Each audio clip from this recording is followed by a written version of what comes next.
பாலாவுக்கு பிடிச்சது என்ன? இமயமலை, கைலாச மலை.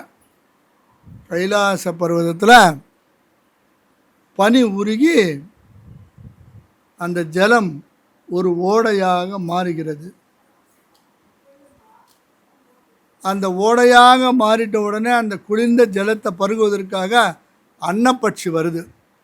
அன்னப்பட்சி வந்து அந்த ஜலத்தை சாப்பிட்றது. அந்த மாதிரி பக்தனது மனமாகிய ஓடையில் பக்தி என்கின்ற நீரை பருகுவதற்கு பாலா வருகிறாள். பாலா வந்து என்ன பண்ணுறானா, அப்படியே அந்த பக்தி என்கின்ற நீரை பருகி அவனை ரட்சிக்கிறாளாம், காப்பாற்றுறாளாம், எல்லாம் செய்கிறாளாம்.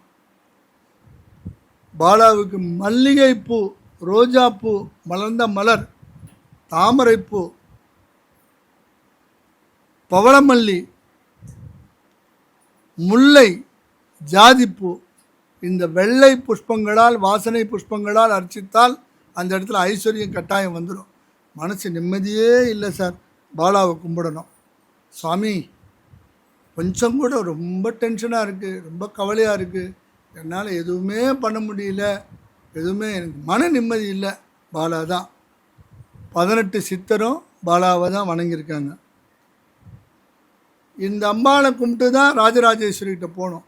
ராஜராஜேஸ்வரி வேற இல்லை, பாலா வேற இல்லை.